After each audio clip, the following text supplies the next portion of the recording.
Hi hello welcome to Vasanthi kitchen special. ఎలా ఉన్నారు అందరూ? నేను మీ వాసంతినండి. ఈరోజు మన కిచెన్లో ఏం చేసుకుందామంటే హెల్దీగా బీన్స్ ఆలు కర్రీ చేసుకుందాము. ఇది చాలా చాలా బాగుంటుంది చపాతీలోకి, రైస్లోకి. కాకపోతే నేను ఎక్కువగా ఇనుప మూకుల్లోనే చేస్తాను కర్రీస్. మ్యాక్సిమం ఇట్లా కొంచెం ఫ్రై కర్రీస్ అన్నీ ఇనుప మూకుల్లో చేస్తే మనకు సరిపడా ఐరన్ కూడా వస్తుంది అనమాట. ఏం లేదు, తాలింపు చేసేసి దాంట్లో ఉల్లిపాయలు, పచ్చిమిరపకాయలు, అల్లం వెల్లిపాయ వేసేసి, తర్వాత పసుపు, తర్వాత కొంచెం కరివేపాకు, తర్వాత కొన్ని బఠానీలు. ఇప్పుడు సీజన్ కదా, మంచి బఠానీలు వేసి, బఠానీ ఎప్పుడు తాలింపులోనే కొద్దిగా ఫ్రై అవ్వాలన్నమాట.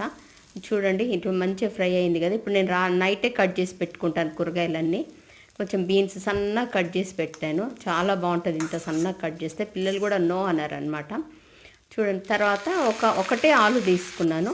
ఒక పావు కేజీ బీన్స్, ఒకటే ఆలు తీసుకొని కట్ చేసి పెట్టుకున్నాను అనమాట. చూడండి, ఇవన్నీ కలిపి చక్కగా మూత పెట్టేసుకోవాలి. మూత పెట్టుకుంటే సిమ్లో పెట్టేసుకుంటేనే బాగా కుక్ అవుతుంది. తర్వాత కొంచెం సాల్ట్, కొద్దిగా మిరియాల పొడి, ఎందుకంటే పచ్చిమిరపకాయ కొంచెం వేసుకున్నాం కదా, అందుకని కొద్దిగా కసూరి మేతి వేసి, మీకు అవసరం అనుకుంటే కొంచెం ఒక 2-3 టీ స్పూన్ల వాటర్ యాడ్ చేసుకోండి.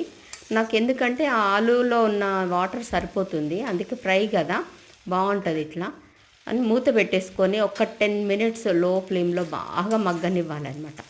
ఎంత మగ్గితే కర్రీ అంత టేస్ట్ ఉంటుంది. ఒకసారి చెక్ చేసుకుందాం. ఆలు చూడండి ఉడికిపోయింది కదా. తర్వాత ధనియా పౌడరు కొద్దిగా చల్లేసి, కొంచెం కొత్తిమీర కూడా చల్లేసి ఫ్రై చేసేసుకుందాము. మళ్ళీ కొంచెం సేపు ఒక 5 మినిట్స్ మూత పెట్టేసుకుంటే చాలా టేస్టీ కర్రీ రెడీ అవుతుంది.